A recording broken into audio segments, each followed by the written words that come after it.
The route out of Selma crossed over the Edmund Pettus Bridge. It'll be detrimental to your safety to continue this march, and I'm saying that this is an unlawful assembly. You are to disperse. You are ordered to disperse, go home, or go to your church. This march will not continue.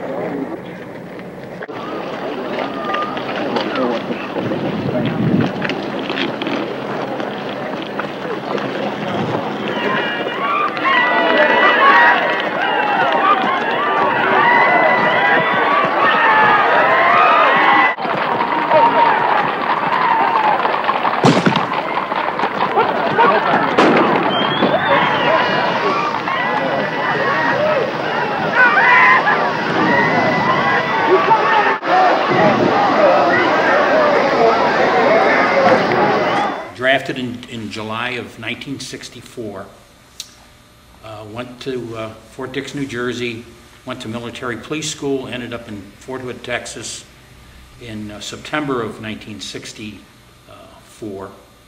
But in '65, the judge issued an order that they were permitted to march on the highway to go to Montgomery. Judge Johnson has just ruled that we have a legal and constitutional right to march from Selma to Montgomery. The judge's action cleared the way for the march, but Governor Wallace still refused to provide the necessary protection. Now, at the time, I was a military police officer in Fort Hood, Texas, and I was with a battalion of the 720th MP Battalion.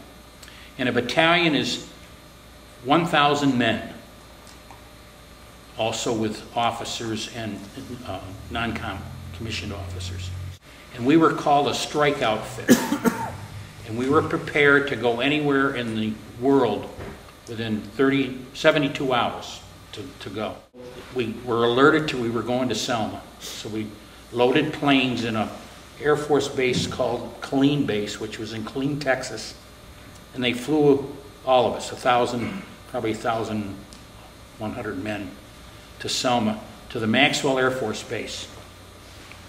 We arrived around the 18th of March. And we were trained in riot police. So we were all prepared in uniform and had guns. So on the 21st is when the march started, which was a Sunday, from Selma, the new march. And they were permitted to march because the judge said they could. We're going to walk non-violently and peacefully to let the nation and the world know that we are tired now.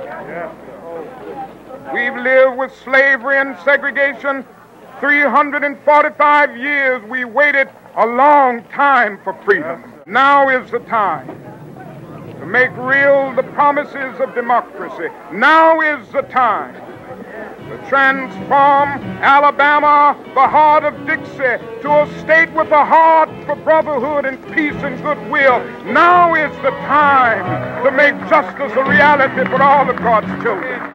Now there's 1,000 of us lining the road coming over the bridge.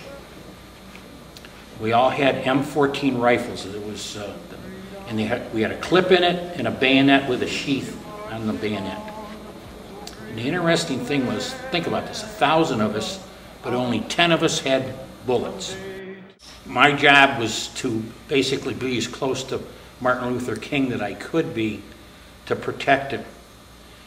I'm a young 22-year-old man from Fredonia, New York, that grew up and never knew anything about prejudice. And I was so shocked the way the whites treated the marchers as they came over the bridge. Very concerned about what was going to happen. Now, Martin Luther King was not a very big man. He was a little guy. But he sure had a presence when he was there. So he only walked about 3/4 of it, maybe a mile. So now on the 25th of March, we arrive in Montgomery, Alabama, the capital. And I'll never forget when we arrived there, we had trucks and jeeps and so forth, and we met in a large stadium behind the Capitol. And I was so impressed by, when you think of 1,000 men lined up with weapons, and the colonel yells, "Attention!" and 2,000 heels come together, clicked. What a racket it was. Very impressive. So then we marched and surrounded the Capitol building. Marching together and listening to Martin's speech. We must come to see that the end we seek is a society at peace with itself, a society that can live with its conscience. And that will be a day not of the white man, not of the black man. That will be the day of man as man. However difficult the moment, however frustrating the hour, it will not be long, because truth crushed earth will rise again. How long? Not long. Because no lie can live forever.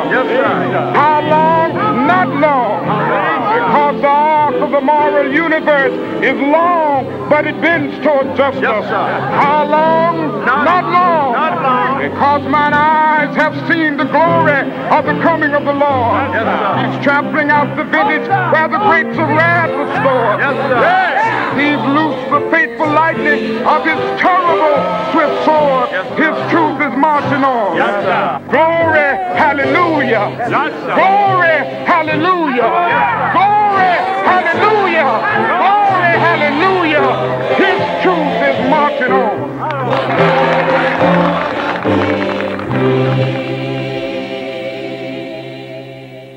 I don't remember exactly who it was that walked up with the petitions to present to Governor Wallace that they wanted to be able to vote. And one of the troopers informed that person, the governor's not available today. Can you imagine that? Not available on such a special day. So they waited. They weren't leaving. So finally one of the governor's secretaries came out of the building and accepted the petitions, and then everyone peaceably left. So we stayed there for several hours to make sure nothing happened, and then we basically left. But I'm proud to say that I was part of the march in Selma, Alabama, and appreciate life to its fullest.